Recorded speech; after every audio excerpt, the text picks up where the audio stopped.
Hello बच्चों, कैसे हो आप लोग। यह है क्लास नंबर 10 चैप्टर 1 वास्तविक संख्या।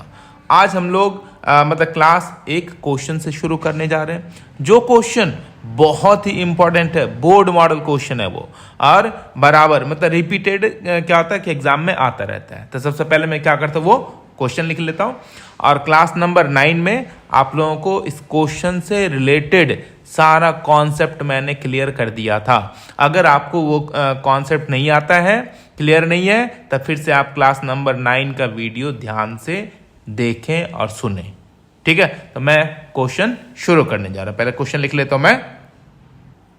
तो आज का फर्स्ट क्वेश्चन है, सिद्ध करें कि √2 एक अपरिमेय संख्या है।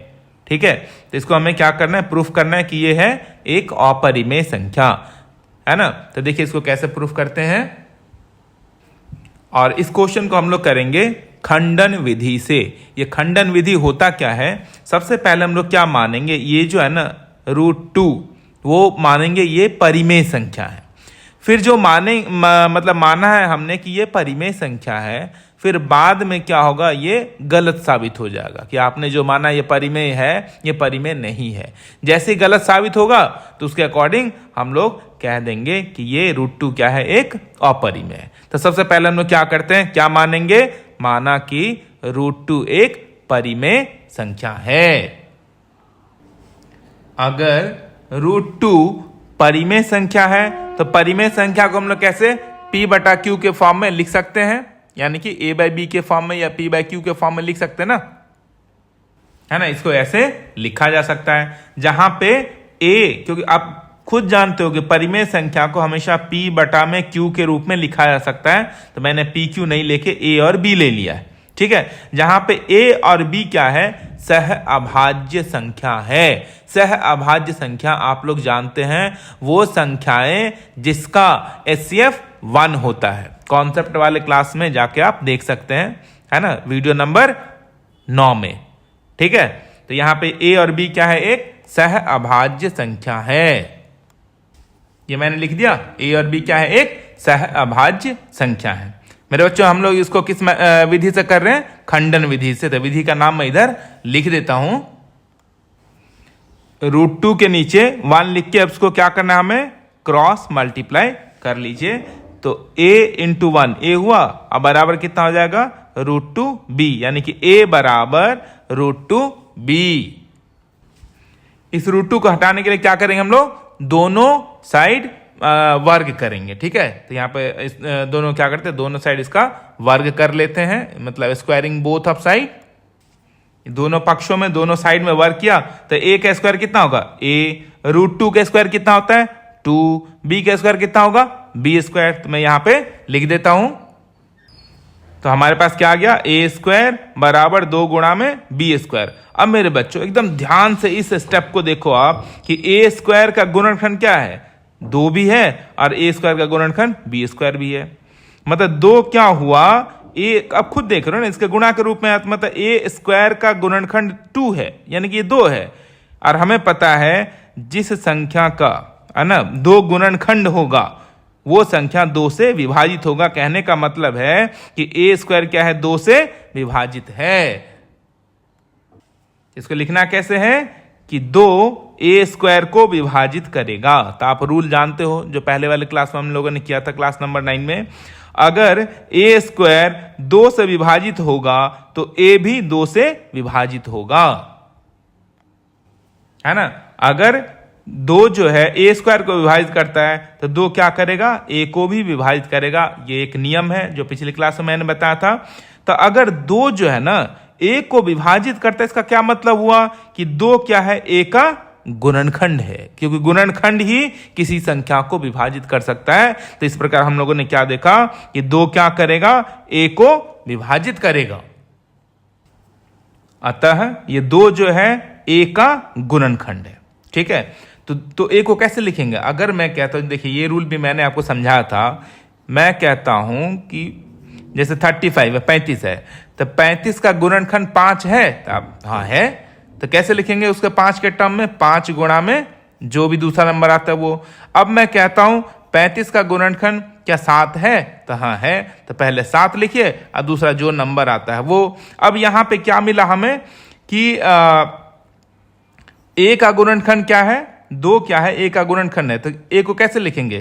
पहले 2 गुणा में जो नंबर पता है उसका कुछ अल्फाबेट आप लिख लीजिए, ठीक है। तो हम लोग जो जिसका गुणनखंड होता है उसके गुणनखंड के रूप में ऐसे लिखा जाता है ना। जैसे 35 का गुणनखंड 5 है तो 5 गुना में 7, 35 का गुणनखंड 7 है तो 7 गुना में 5। वैसे ए का गुणनखंड 2 है तो 2 गुना में जो नंबर पता है उसको कोई मतलब अल्फाबेट ले लीजिए। तो ऐसे अब हम लोग क्या करेंगे, ए को क्या लिखना है, माना कि ए बराबर 2 गुना में सी।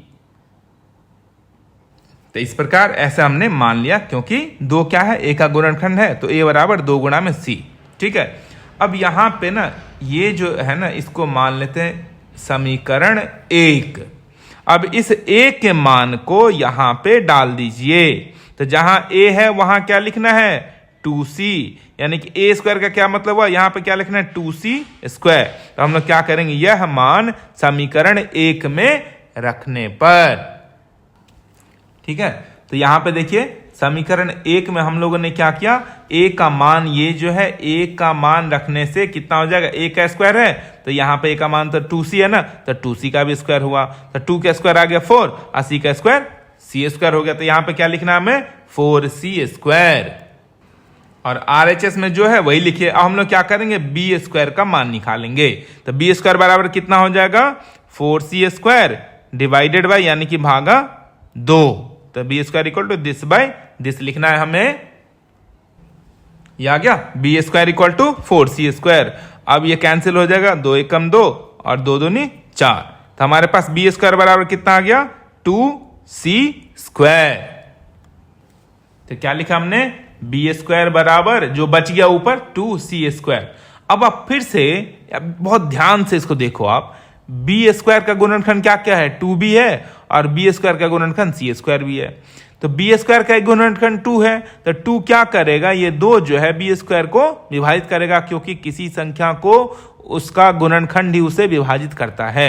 यानी कि बी स्क्वायर क्या है, 2 से मतलब विभाजित हो जाएगा, ठीक है। तो लिखना कैसे है, यानी कि 2 जो है बी स्क्वायर को विभाजित करेगा, है ना। अगर 2 बी स्क्वायर को विभाजित करेगा तो नियम के हिसाब से क्या हो जाएगा, 2 जो है बी को भी विभाजित करेगा, है ना। तो लिखने का तरीका है, 2 जो है बी को भी विभाजित करेगा। अगर 2 बी को विभाजित कर रहा है तो 2 क्या होगा, बी का गुणनखंड होगा। मेरे बच्चों ये रहा, अतः 2 क्या है, बी का गुणनखंड है ना। तो अब आप खुद, पहले भी हम लोगों ने प्रूफ किया था, वहां पे देखिए तो 2 ए का गुणनखंड है, यहां पे साबित किया था हम लोगों ने, है ना। देख रहे हो ना आप कि 2 ए का गुणनखंड है, और यहां हमने साबित क्या कर लिया, 2 बी का गुणनखंड है। तो कहने का मतलब है यहां से और यहां से हम लोग क्या देख रहे हैं कि 2 जो है ना ए का भी गुणनखंड है, 2 जो है ना बी का भी गुणनखंड है। लेकिन हमें तो पता है ना ये कैसे संभव हो सकता है, हमें पता है कि ए और बी एक सह अभाज्य संख्या है, एक के अलावा कोई दूसरा गुणनखंड आ ही नहीं सकता, तो 2 कैसे आ गया। तो कहने का मतलब है जो हम लोगों ने माना था कि √2 एक परिमेय संख्या है, वो हमने जो माना वो गलत माना है, ये मतलब हुआ, यही से खंडन हो गया हमारे, हम लोगों ने जो स्टेटमेंट मतलब माना था, है ना। तो खंडन हो गया। तो कहने का मतलब है कि हमने जो माना वो असत्य है। असत्य मतलब वो परिमेय नहीं है। तो जो परिमेय नहीं होता वो क्या होता है, अपरिमेय। इस प्रकार साबित हो जाता है। तो लिखना कैसे वो देखिए। तो इस प्रकार ये देखिए 1 तथा 2 से हम पाते हैं कि 2 जो है ए तथा बी का उभयनिष्ठ गुणनखंड है, जो संभव नहीं है। क्यों, ए और बी क्या है, एक सह अभाज्य संख्या है, ठीक है। तो यह संभव नहीं है क्योंकि ए तथा बी सह अभाज्य संख्या है, तो ये तो पॉसिबल हो ही नहीं सकता। तो हमारी जो धारणा थी ना कि √2 एक परिमेय संख्या है, वो हमारी धारणा क्या है, गलत है। तो इस प्रकार क्या सिद्ध होता है, √2 एक परिमेय नहीं है, ये एक अपरिमेय संख्या है। इस प्रकार यह साबित हो जाता है, ठीक। ठीक है, अब मैं क्या करता हूं, ऐसे ही है ना, इसी टाइप के कुछ क्वेश्चन आप लोगों के प्रैक्टिस के लिए दे देता हूं, उसको बहुत अच्छे से प्रैक्टिस करिएगा, है ना। सिमिलर है, 4-5 दे देता हूं, है ना। मतलब आज एक ही टॉपिक कवर करिए, लेकिन बहुत इंपॉर्टेंट है, बोर्ड मॉडल क्वेश्चन है ये, है ना, उसको बहुत अच्छे से प्रैक्टिस करिए, ठीक है मेरे बच्चों। ये रहा आप लोगों के प्रैक्टिस के लिए ये 4 क्वेश्चन है कि साबित करें कि निम्नलिखित संख्या अपरिमेय है। कि जैसे इसको हमने प्रूफ करके बताना, वैसे इसको आपको करना है। जैसे इसमें उभयनिष्ठ गुणनखंड 2 आया था, वैसे इसको जब आप साबित करोगे तो उभयनिष्ठ गुणनखंड 3 आएगा। इसको साबित करोगे तो इसमें उभयनिष्ठ गुणनखंड 5 आएगा, ऐसे इसका आएगा, ठीक है। तो आज तो हम लोगों ने सिंगल डिजिट का किया, है ना, सिंगल डिजिट मतलब एक नंबर लिया था, उसके साथ ये सारा का सारा अपरिमेय है, इसके साथ कोई परिमेय संख्या नहीं है।